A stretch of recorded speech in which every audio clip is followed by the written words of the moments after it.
I'm home from work. Now we're ready to make a loaf of bread. So we are going to need all these ingredients here. You can make it with less. This is just the recipe that I am showing you. So this recipe calls for water, 3 different kinds of flour, and I've got bread flour, unbleached, all-purpose flour, and wheat flour. So, and then salt, but we won't add the salt just yet. We'll get to that. And of course my starter.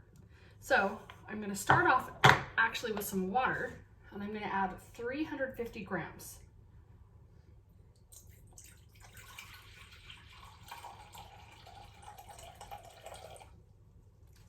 Exactly. Got my 350 grams of starter, and then of water, and then I'm gonna add my 80 grams of starter. I'm gonna zero out my scale. And it's nice and active, and you can tell that it's active because there's so much aeration in there, and it floats in my water. This kind of is still in a ball. Okay, so I need 80 grams of that.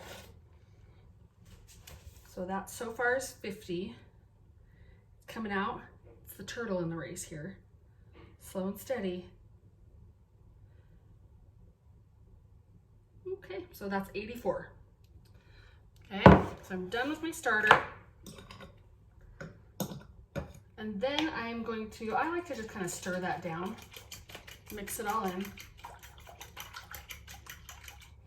Then I'm going to add 200 grams, after I zero it out, 200 grams of all-purpose,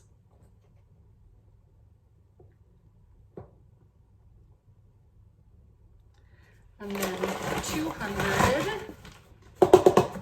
of bread flour, zero it out,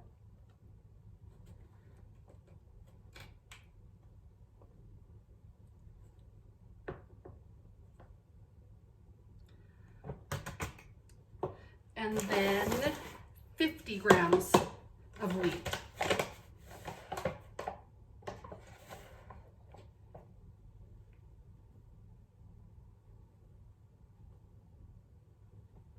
Okay, it actually ended up being 60, which is totally fine.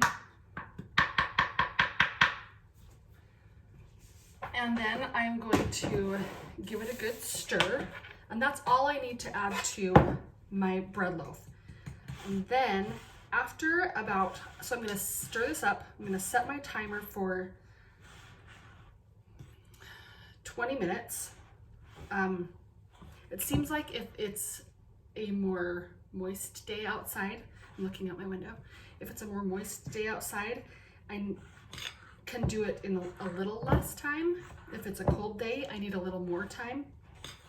So somewhere between 20 and 30 minutes. But you just want to make sure when you're doing your first stir here, sorry, I'm realizing that I'm jumping around with my thoughts, that refocus. I want to make sure that all my flour is incorporated. And once it is, then it is ready. So this is the consistency that you're looking for. Oh, someone's at my door. Okay, that's the consistency you're looking for. So you're just gonna cover that. I use just some cheesecloth or whatever that's called. That's what I use. I just cover that, set a timer for 20 minutes, and then come back. Okay, we're back. It's been 20 minutes. So now we're gonna do what is called a stretch and fold. So I'm washing my hands. So gotta have nice, clean, damp hands. It just helps if they're wet because then the dough doesn't stick to your hands. And that's how you do the little trademark sourdough stretch and fold. So,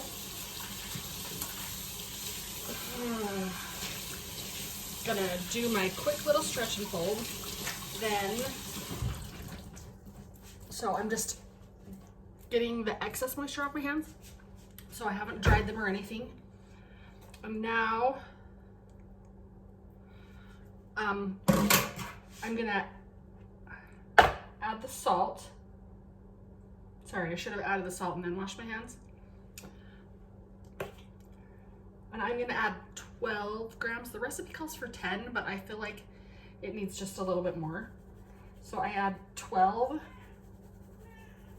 And I add it a little bit more carefully than I add the flour, because you don't want a super salty loaf.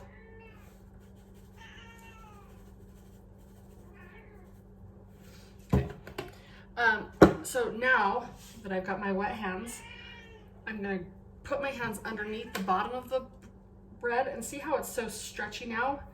It's developing that gluten. So you pull it up and you fold it over itself. Okay, you just stretch it up, fold it over itself. Okay, and I'm just gonna kind of work it a little bit to get that salt kind of incorporated into the rest of the loaf. Okay, now it's pulling away, not super clean from the sides. If it's too sticky, you can add more flour, but this is like the perfect consistency that you want it. So now I'm gonna wash my hands and I'm gonna leave this for another 20 minutes. I'm gonna leave it, I'm gonna clean this stuff up. Then I'm gonna go keep watching Call the Midwife. And then after my timer goes off in 20 more minutes, I'll come back and then we'll do the shaping. So a quick little side note, now that I've got my loaf waiting for the shaping, I'm going to feed my starter. So I'm just gonna grab my discard out of the fridge. I'm gonna dump it all in, and then I do the exact same process that I did the first time when I fed it the first time. It's a little bit heartier right now than it was when I first fed it, because it had almost completely deflated. So I've got probably about 2 tablespoons left in there right now. That's done. And then I'm going to zero it out, add 100 grams of water, 100 grams of all-purpose flour, and then cover it up and set it aside until I make my next loaf. Okay, so it's time to shape the loaf. But before we do that, because I'm gonna be baking it within the next hour, I want to take my Dutch oven, which is what I cook it in, and you can cook it in a camping Dutch oven too. They just work the best because they keep the moisture inside and they keep the bread more moist. You can cook it in a conventional bread pan, it just, a lot of that moisture escapes. So I'm sure that there are ways that you can get around that if you don't have a Dutch oven. But I'm gonna put this in the oven and I'm gonna preheat it to 500 degrees. And it's probably gonna stay in there for, it doesn't have to stay in for a full hour, but I'm gonna leave it in the whole time while this does its final rise. Okay, now to shaping. Sometimes when I'm feeling pretty lazy, honestly, I just pull it out and sorry, let me wash my hands really quick. Sometimes so back up a second. You need a couple pieces of parchment paper, and I always use 2 pieces, and it will make sense why when I show you, but it may be a little frivolous or indulgent to be using 2 pieces of parchment paper, but that's just how I do it to avoid the messes that can happen if I don't. So it will make sense, but I can use this to dry my hands now. So when I'm feeling lazy and I don't care about how the bread looks, I literally will just scoop it out, put it in a ball, drop it on the parchment, and then put the parchment back in the bowl. Okay, so if my hand is parchment, I'll just grab the parchment and drop it back in the bowl. But when I'm wanting to make a nicer looking loaf, and then I'm gonna need some flour.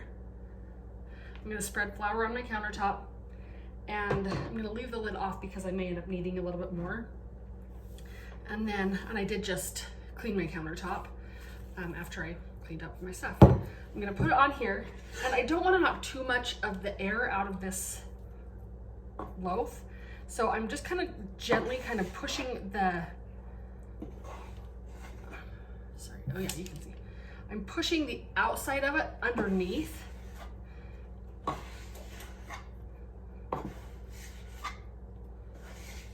And it's kind of making a tight little edge. I'm sorry, not edge. Sometimes I can't work and talk at the same time. I'm not the greatest multitasker. Ask my students, okay? My 5th graders are sometimes like, wait, what? And I'm like, wait, what? They're like, you just said to blah, blah, blah. And I have no idea why I even said what I said. It doesn't make any sense, okay? So by tucking it underneath, you can see it. You can already see, maybe not so much, but there's a little bit of texture to the loaf. And it kind of looks nice in the oven after it bakes. So I've got it kind of the shape that I want it, and artisan loaves have a nice coating of flour over the top of it. And I don't have a lame, I think that's what it's called, the basically X-Acto blade that people use for sourdough. But now I'm going to take this and I'm going to set it on my doubled up parchment paper. I have 2 sheets stacked together, and then I'm going to set it inside my bowl. And this, it's about that big of a loaf. I'm going to set it on my stove so that it's going to get that kind of excess heat from my stove, and it'll kind of help plump it up a little bit. And then I'll come back to it. I think I'm going to give it about an hour to rise. If you let it rise too long, then you end up with a very airy loaf. It still tastes great, so if you end up forgetting about it, that's fine. If you end up needing to run errands or go, oh, actually we're gonna go out to dinner and I don't have time to let my loaf cool before I cut it, or whatever, for whatever reason, if you want to put it in the fridge, you can bake it tomorrow. Sometimes I'll put it in the fridge, like I'll put it in the fridge before I go to work. Even I'll do this, stretch and fold a few times before I go to work, and then I'll come home from work and I will take it out of the fridge and put it right into the Dutch oven, and well, preheating, blah blah blah, all that stuff. So for right now, we're gonna have this loaf with our dinner, so we are just going to let it rise. But right now it's 3:30. I got off work early today, yay. My principal was like, I'm not gonna be around for a while, so I'm not gonna be able to see you. It was her cute way of hinting that we could go home early for the long Memorial weekend. So I'm gonna put this on my stove, I'm gonna let it rise for an hour, and then I'll show you what comes after that. Okay, it's actually been about an hour and a half since I put it in to rest. So I've had the Dutch oven preheating this whole time, so I'm gonna pull it out of the oven really quick. So you can see that my Dutch oven got really dark.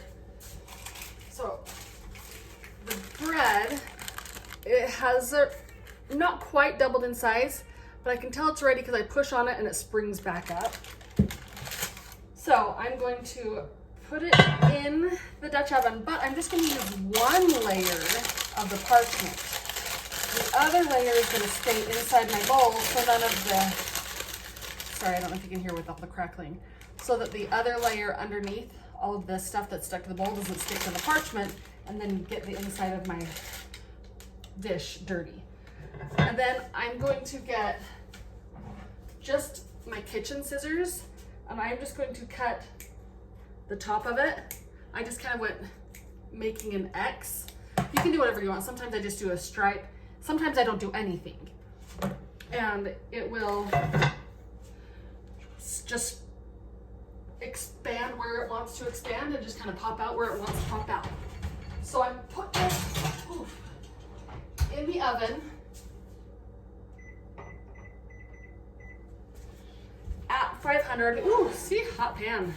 Oh, hot, hot. I put it, ooh, yikes. So it's at 500 for 17 minutes. And then after that 17 minutes, after my timer goes off, I'm gonna remove the lid from the Dutch oven and cook it at 350 for another 23 minutes. So it's basically 30 minutes in the oven, but the initial high heat is gonna give it a good oven spring.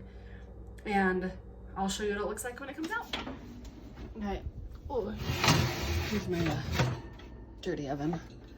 So here's what it looks like after the initial spring. So I just took off the lid. You can kind of see the X of where I cut it.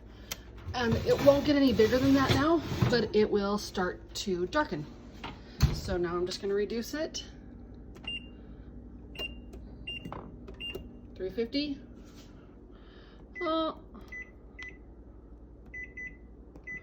And then it'll be done. And time is up. Here we go. It's a lovely, beautiful piece of sourdough bread. So you'll have to show me pictures and let me know how they turn out. And have fun. Also, I love looking at discard recipes. So just do a Google search under sourdough discard recipes and you'll find some stuff that you'll love. Some of our favorites are biscuits. We love biscuits, chocolate chip cookies, English muffins, though I haven't made them. they just, anyways, just do a Google search and see if you can see some things that seem interesting and let me know what you do, and I'd love to see pictures. Oh, cinnamon rolls, those turned out really good too. But have fun. You will want to wait a little bit for it to cool before you cut into it, because when it's still hot, when you cut it, it kind of gets gooey. So I usually, I mean, unless I'm super impatient and just can't wait and I don't mind the gooey, then it's really better if you wait half an hour to an hour before cutting into it. Then it's still warm, but then it doesn't turn back into dough, basically. So it's definitely, I feel like the video that I made is a lot longer than the actual process because I did so much talking. Sorry, but it's definitely worth it. And the more you do it, the faster it gets and you become comfortable with it and you know a little bit more on how you can adapt it and modify it to fit your needs and your lifestyle. Like, I mean, it can seem overwhelming, but hopefully just doing it a couple of times you'll go, oh, okay, well, this is how I can make it work for my family. So I hope you enjoy.